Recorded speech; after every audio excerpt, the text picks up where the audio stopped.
বন্ধুরা দেখো, আজকে মাছের থেকে শুরু করলাম। এই যে আমার ছোটো মাছ রেডি হয়ে গেছে, মানে ভাজা হয়ে গেছে। এখন হলো তার জন্য মশলাটা একটু বেটে নিয়েছি, তারপরে একটু টমেটো কুচি করে নিয়েছি।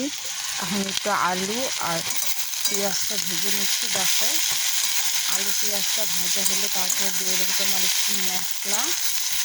তোমরা দেখতে থাকো এরপরে কী করছি।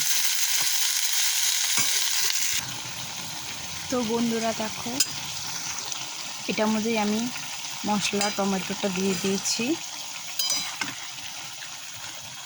এখন পরিমাণ মতন হলুদটা দিয়ে দিব, 1 চামচ লবণটা দিয়ে দিব। তারপরে তোমরা চাইলে একটু লঙ্কার গুঁড়ো দিয়ে দিতে পারো।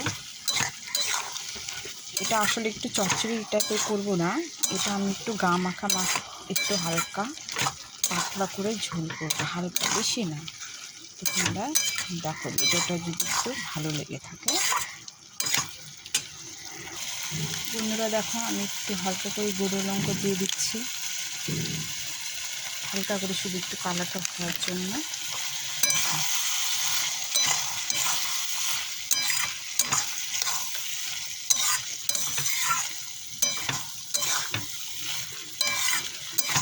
কালারটা প্রায় চলে এসেছে। একটু এটাকে একটু মশলাটাকে একটু কষায় নেব। তো তোমরা দেখতে থাকো। দেখো বন্ধুরা, আমার প্রায় মশলাটা একটু মানে ভাজা ভাজা হয়ে গেছে। আমি আরেকটু ভেজে জল দিয়ে দেবো পরিমাণ মতন। তোমরা দেখো, যদি ভালো লাগে এই রেসিপিটা করতে পারো। সবসময় তো এক খাওয়া ভালো লাগে না, তাই না? সবারই মন চাই একটু অন্য টাইপের খাই। তো বন্ধুরা দেখো, আমি ঠিক মতন ক্যামেরাটা মানে মোবাইলটা ধরতে পারছি না, তাই ধরছে এক হাতে কড়া, এক হাতে মোবাইল ধরা, তো জানোই কষ্ট হয়। তো তোমরা দেখো এরপর। তো বন্ধুরা দেখো, আমার ভাজা হয়ে গেছে। দেখো লাল লাল টাইপের হয়ে গেছে। আমি এখন একটু জল দিয়ে দেবো। দেখো তোমরা,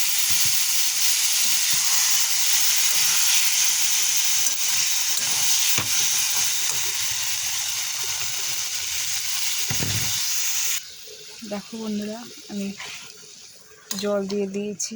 এটা একটু ফুটাবো, তারপরে মাছটা দিব। দেখো,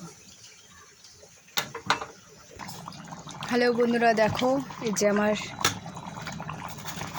রান্না হয়ে গেছে। দেখো, এখন মাছগুলো একটু ছেড়ে দেব।